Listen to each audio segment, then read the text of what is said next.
యేసయ్యా నీవే నా దైవం యేసయ్యా నీవే నా దైవం యేసయ్యా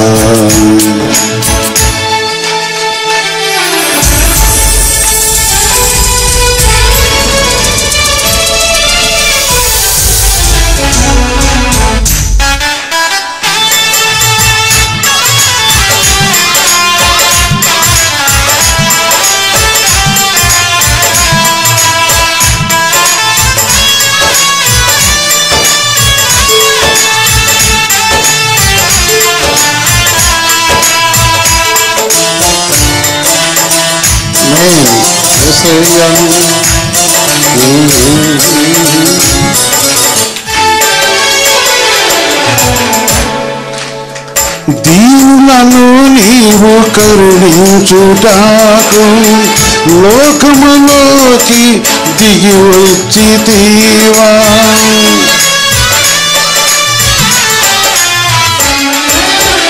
దీనులను నీవు కరుణించుటకు లోకములోనికి దిగి వస్తివా జాలిగలని ప్రేమ కరుణగలని కనికరం జాలిగలని ప్రేమ కరుణగలని కనికరం బీదమే నీకుండెను నన్ను ఆదరించే నా యేసయ్యా భేదమే నీకుండెను నా యేసయ్యా.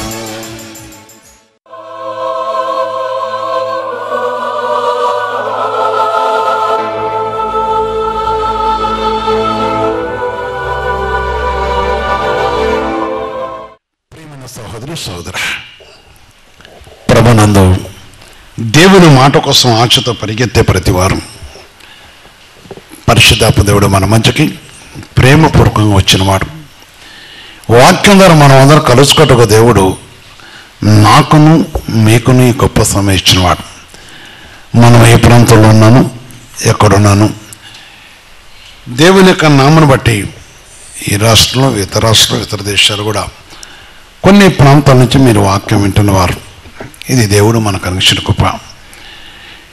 ఈరోజు దేవుడి సెలవిచ్చే మాట హేబేలు గ్రంథము 2:27 చూస్తున్నప్పుడు, అప్పుడు ఇజ్రాయేలు మధ్య నేనున్నవాడును నేననియు నేనే మీ దేవుడునైనా యెహోవాననియు నేను తప్ప ఏరు దేవుడు లేడనియు మీరు తెలుసుకుందరు, నా జనులకు ఎన్నడను సిగ్గునందరు. ముఖ్యంగా ఈరోజు ఒక అంశం చూసినప్పుడు నేను మీ దేవుడను నేను తప్ప వేరొక దేవుడు లేడని అని సెలవిస్తున్న మాట మీద మనం పరిశుద్ధ దేవుని సన్నిధిలో మనం కలుసుకోవటానికి దేవుడు మన సిద్ధపరిచాడు.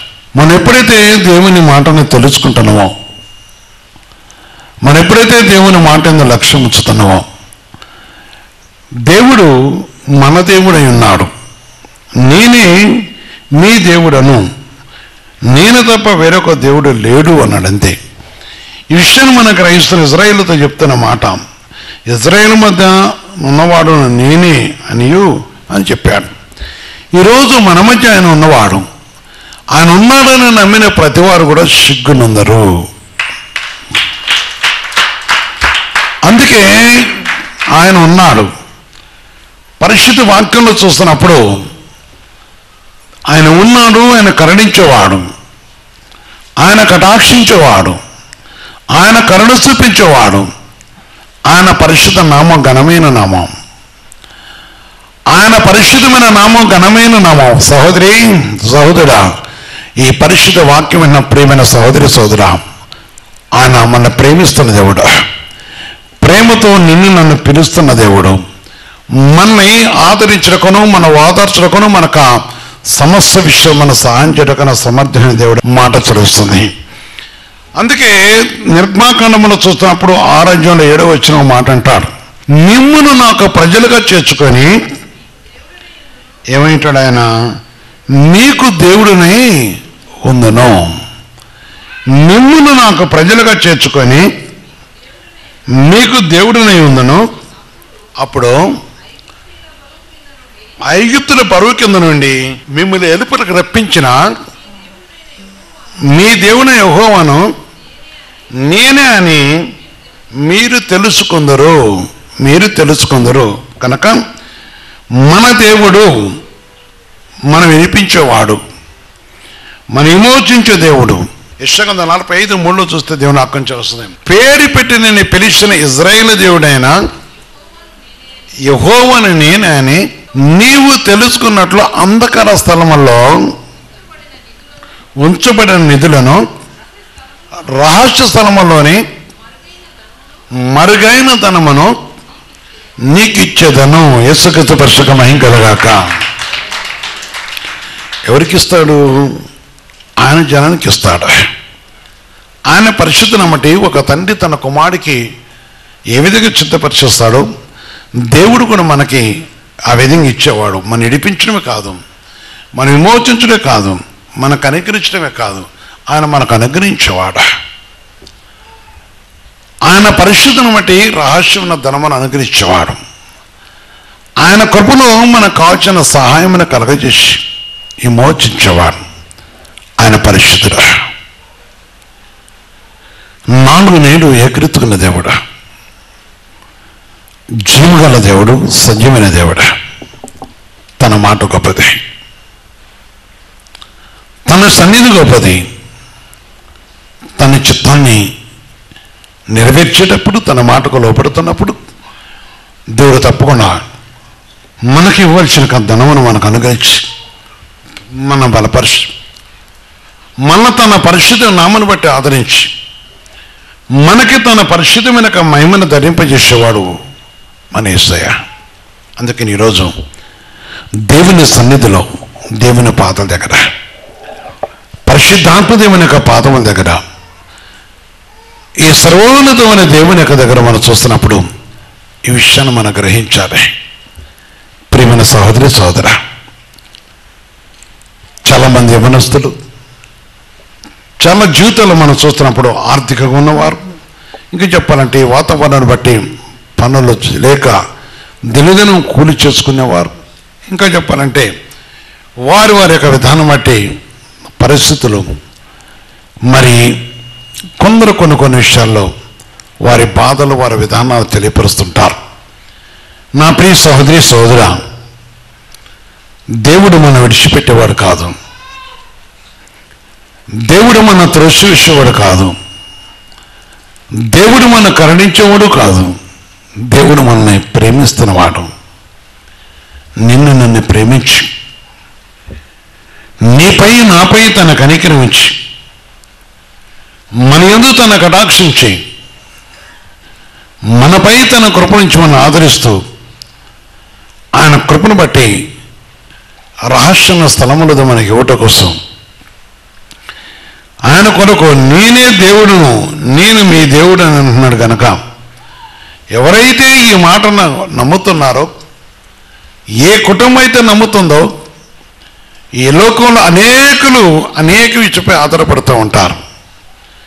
కానీ నీవు జీవంగల దేవుని యొక్క మాటపై ఆధారపడినప్పుడు, దేవుని యొక్క మాటను లక్ష్య పెట్టినప్పుడు, దేవుని మాటపై ఆధారపడినప్పుడు, దేవుని వాక్కును అంగీకరిస్తున్నప్పుడు, దేవుని యొక్క చిత్తము నెరవేరుస్తున్నప్పుడు, దేవుని యొక్క ఉద్దేశానికి లోబడ్డప్పుడు, క్రీస్తు యేసు మానవుని విమోచకుడని, క్రీస్తు ద్వారా ప్రతి మనిషికి దేవుని కలుసుకునే కృపావరం కలుగజేసేవాడని, క్రీస్తు ద్వారా ప్రతి పాపమును కొట్టివేసి, క్రీస్తు ప్రతి శాపమును తొలగించి, క్రీస్తు యేసు ద్వారా ప్రతి మనిషిలో ఉన్న నానా విధక వ్యాధి విధమును తొలగించి ఆయన పరిశుద్ధ నామపై ఆధారపడ్డ వారిని ఆయన పరిశుద్ధ నామటి ఆయన తన నీదురు వారికి ఇచ్చేవాడని వాక్యం చదివిస్తుంది.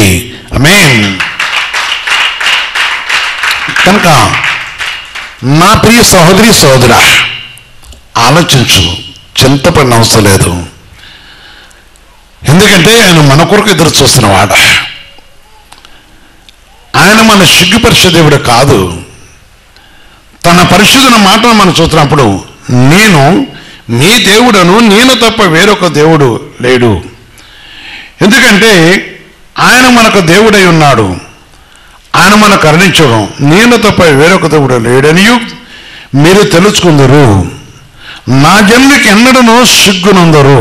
కనుక ప్రభు యొక్క మాటను బట్టి, అందుకని నిర్మాకంలో 16-12 సూత్రాలు దేవుని ఆకాంక్షలు వస్తున్నాయి.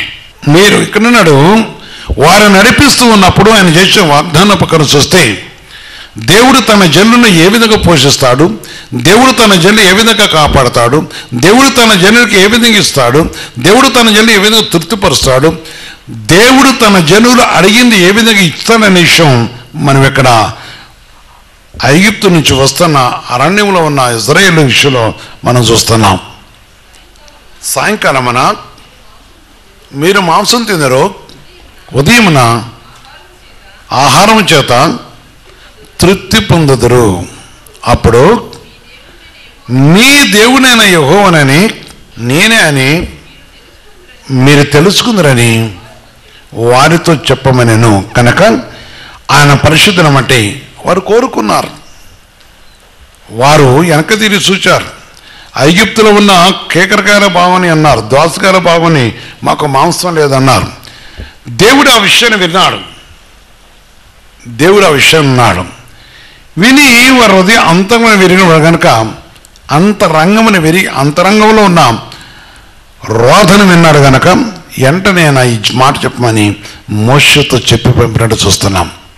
అందుకే వారిని సమృద్ధికి ఇచ్చాడు, ఆశీర్వదించాడు, కనికరిచ్చాడు, వారికి సహాయం చేశాడు, వారిని కటాక్షించాడు, వారికి అనుకూలంగా ఇచ్చాడు. ఈరోజు నీతో నాతో కూడా చెప్పే దేవుడు మనకు అక్కరను తీర్చి, దేవుడు తన పరిశుద్ధను మన హృదయం వాంఛ తీర్చేవాడు.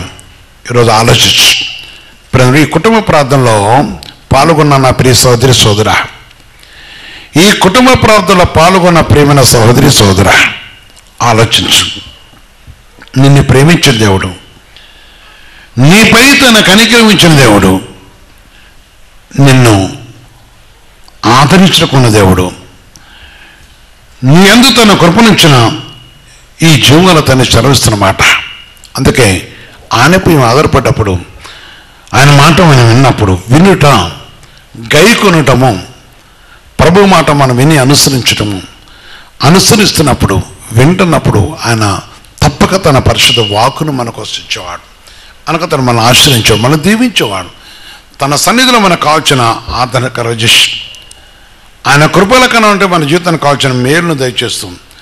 సర్వోన్నతమైన దేవుడు మన యందు తన కటాక్షించి ఆయన నామను బట్టి మన బలపరచబడిన దేవుని యొక్క మాట చరుస్తుంది. ప్రియమైన సహోదరి సోదరా, నువ్వు ఎవరైనా కావచ్చు, మన చిన్నవారు కావచ్చు, పెద్దవారు కావచ్చు, లేక ఎవరైనా సరే మన అవసరం తీర్చక యేసుప్రభు ఎప్పుడు కూడా ఇష్టపడుతున్నవాడు, మన ఉద్దేశములను సఫలం చేసేవాడు, మన నిర్ణయములను ఆయన సఫలం చేసి ఆదరించేవాడు. నేడు మనం ఆయన పాదాల దగ్గర ఉన్నాం. నేడు జీవంగల దేవుని యొక్క మాటకు మనం లోబడి ఆయన మాట కోసం విన్నప్పుడు ఆయన ఆశ్రయించేవాడు. అందుకే యెషయా 45 అధ్యాయంలో చూసినప్పుడు 18 వచనం చెప్తున్న ఒక మాట, ఆకాశములకు సృష్టికర్తయగు యెహోవాయే దేవుడు, ఆయన భూమిని కలగజేసి దాన్ని శుద్ధపరిచి స్థిరపరచను, నిరాకరముగా ఉన్నట్లు ఆయన దాన్ని సృజింపలేదు, నివాస స్థలమగినట్లు దాన్ని సృజించను. ఆయన సెలవిచ్చినదేమనగా, యెహోవాను నేనే, మరి ఏ దేవుడునో లేడు. నిరాకరము ఉన్నట్లు చేయలేదు. ఇప్పుడు మనోడు చాలామంది ప్రయత్నం చేస్తున్నారు. నిరాకారమైన చందనమణిలో ప్రవేశించడం కోసం అనేక నివాసాల కోసం చాలా ప్రయాసపడుతున్నారు. మరి కొన్ని స్థలాలు కొన్నారంటున్నారు, కొనలేదంటే ఎన్నో మరి ప్రయత్నాలు జరుగుతూ ఉన్నాయి. చాలా మంచిది. కానీ దేవుడు భూమిని నివాసంగా మార్చినవాడు, అది ఆయన చేశాడు. అందుకే భూమి మీద తన ప్రజలకు ఆయన పోషించేవాడు.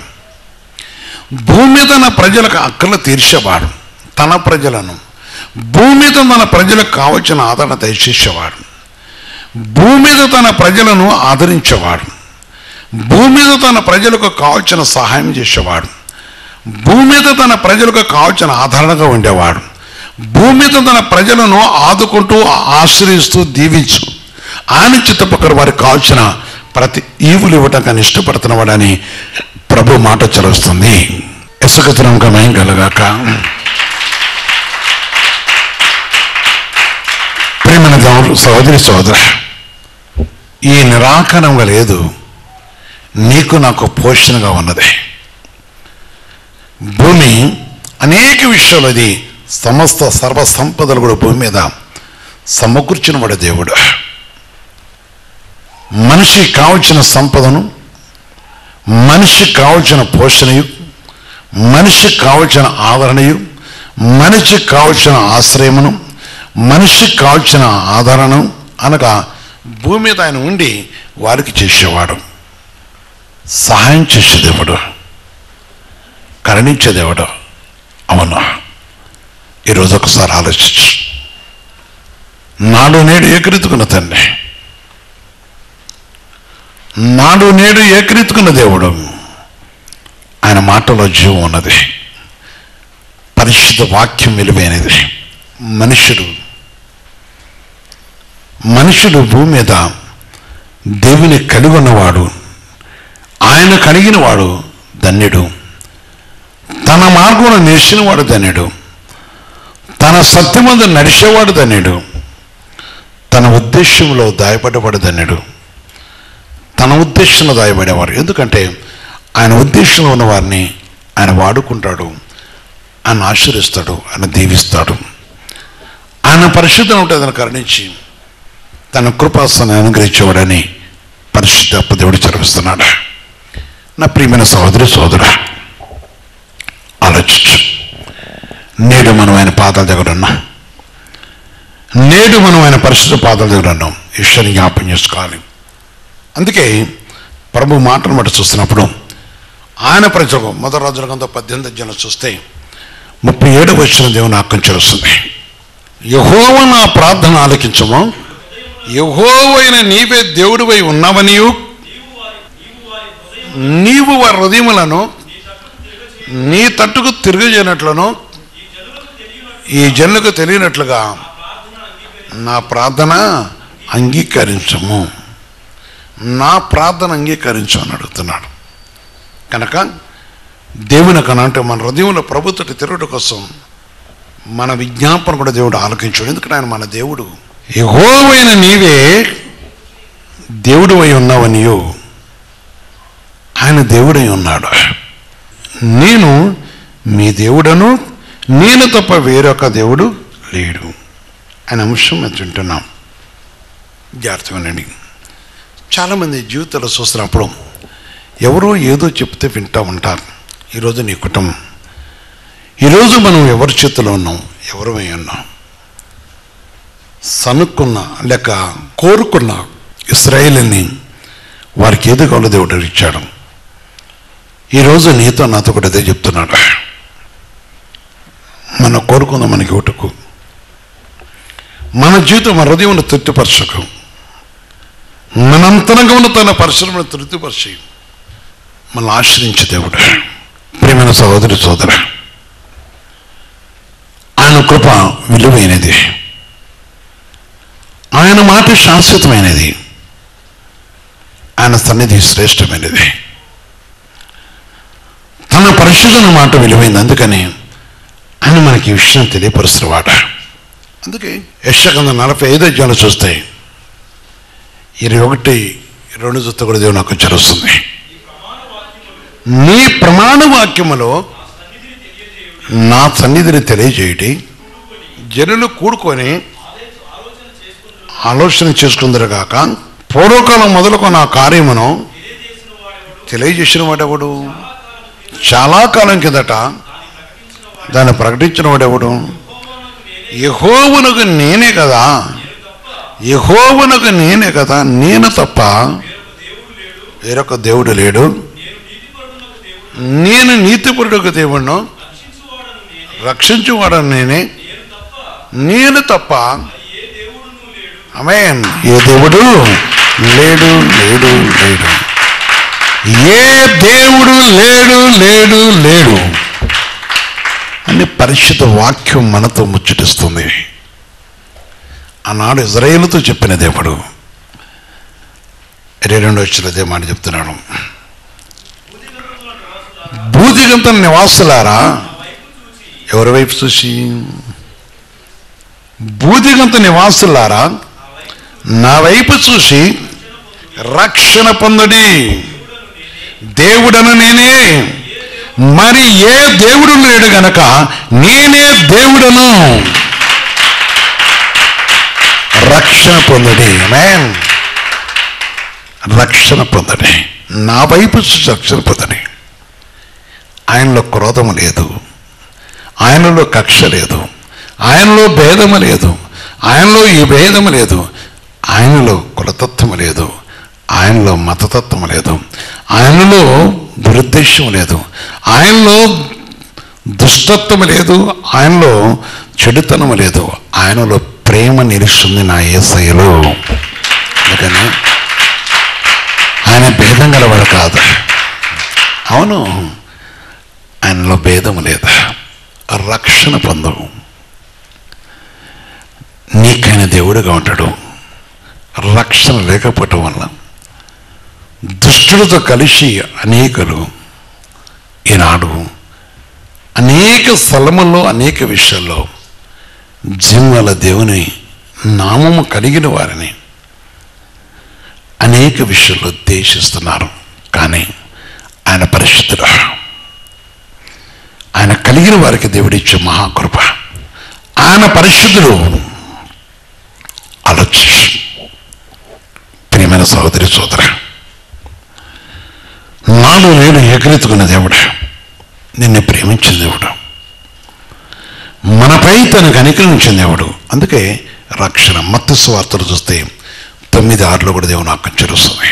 ఆయనను పాపములు క్షమించుటకు భూమి మీద మనిషి కుమారునికి అధికారము కలదు. మనిషి కుమారుడికి అధికారం కలదు తెలుసుకొనడి. పాపములు క్షమింపగలిగే ఎవరూ లేరు. పాపములు క్షమించుటకును, పాపం నుంచి మోచించుటకును, పాపం నుంచి విడిపించుటకును, పాపముక బంధకం నుంచి తప్పించుటకును, పాపమున అంధకం నుంచి మోచించుటకును ఆయనకు అధికారం కలదు. ఆయనకి అధికారం కలదు కనుక ఇగో నా తట్టు చూసి రక్షణ పొందండి. ఆలోచించి ఆయనకు అధికారం అన్నది. ఆయనను చూస్తున్న దేవుడు, ఆయన మన ప్రేమించిన దేవుడు. కనుక ఇక్కడ వాక్యం చరుస్తుంది. దేవుని యొక్క పరిశుద్ధను బట్టి, పరిశుద్ధ దేవుని కలిగిన మనము ఆయన వారమై ఉంటూ కోసం ఆయన చేసిన ఆశ్చర్య కార్యములు విడిపించుటకు విమోచించుకు వచ్చిన దేవుడు. యెషయా 29:22 చెప్తారు ఒక మాట. అందుచేతను అబ్రహాముని విమోచించిన యెహోవా యాకోబు కుటుంబం గురించి ఇలాగూ సెలవిచ్చుచున్నాడు, ఇక మీదట యాకోబు సిగ్గుపడడు, ఇక మీదట అతని ముఖము తెల్లబారదు. ఆమేన్, ఆమేన్, ఆమేన్. ఆయన నామమును నమ్మిన వారు, ఆయన మాటకు లోబడేవారు, ఆయన వాక్యాన్ని లోబడేవారు, ఆయన నామంలో క్షమాపణ పొందినవారు, ఆయన పరిశుద్ధి నుంచి విడుదల పొందినవారు, పాప క్షమాపణ కలిగిన ప్రతి వారు కూడా సిగ్గుపడరు. ఈ వాక్యమైన ప్రియ సోదరి సోదర, నేనే అన్న దేవునికి ఆ మహిమను మనకిచ్చాడు. ఈ భూమి సృష్టించిన దేవుడు ఆయన మనకు తోడే ఉన్నాడు. ఆయన నిన్ను కనుకరించేవాడు, ఆదరించడానికి ఇష్టపడుతున్నవాడు కనుక నీతో ముచ్చరించే దేవుడు నీ అక్కలు తెరిచి నేను ఆశ్రయించేవాడు, నేను దీవించిన కన్నా నిత్యం ఎదురు చూస్తున్న దేవుడు. మోకరించి ప్రార్థన చేద్దాం.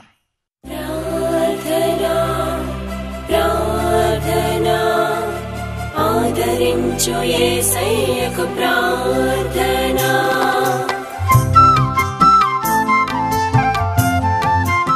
పరిశుద్ధ తండ్రి, సర్వ సర్వోన్నతమైన దేవ, నీ పాదాలకు వందనం చేస్తున్నాం. క్రీస్తు శిలువ శాసన సంఘం నుండి మీరు అందిస్తున్న ఈ వర్తమానాన్ని బట్టి ప్రభుత్వండి ఈ వాక్యం ఉన్న ప్రతి వారిని జ్ఞాపేసుకొని ఎవరైనా దుఃఖముతో బాధతో రోధింపబడుతూ కుటుంబ సమస్యతో కుంగిపోతూ ఉంటే, పరిస్థితులను బట్టి ప్రభుత్వం నలిగిపోతూ ఉంటే ఒక్కసారి జ్ఞాపం చేసుకొని, నువ్వు కటాక్షగల దేవుడు కదా, నువ్వు కరుణించే దేవుడు కదయ్యా, మనసులో చూడకపోవచ్చు చూసే దేవుడివి. ఇప్పుడు సెలవిచ్చిన నీ వాదార్పు దయచండి, వారి దేహంలో సర్వరోగులు తొలగించడం, ఆర్థిక విషయండి. అదేవిధంగా ప్రభు తలంపులకు మీరు కావాలండి, నీ తలంపు కావాలంటే సాధ్యతండి. ఎవరి తండ్రి ప్రభు వారి వ్యాపారాలు కానీ, వారికి నలుగదని బిజినెస్ పరం కానీ, బిజినెస్ పరం కానీ, ఉద్యోగ విషయాలు కానీ, డ్యూటీ పరం కానీ దయగలుగుతండి. మరి ఆ యొక్క విషయాలు చూస్తున్నప్పుడు వాటర్ ఫీల్డ్లో ఉన్నవారు, ఇంకా అదేవిధంగా ప్రభుత్వం వ్యవసాయం చేస్తున్న ప్రతి వ్యవసాయ రీతిని మీరు దీవించండి. అదేవిధంగా ప్రభుత్వం స్టడీ పరమైన బిడ్డలు కొందరు నేను ఆ స్థలంలో కొన్ని పరిస్థితులు బట్టి భయపడుతున్న విధానం జ్ఞాపేసుకొని నిశ్చితం గొప్పకారం ఉంటే కూడా సాధ్యం. అన్ని విషయాలు నీ కటాక్షం తెచ్చి నీ పరిశుద్ధులు ఉంటే ప్రతి వారిని దీవించి ఆశ్రయించి కనికరించమని, నీ కృప సన్నిధిని తెచ్చమని యేసుక్రీస్తు నామమున ప్రార్థించి వరకుస్తున్నాం తండ్రి. ఆమేన్.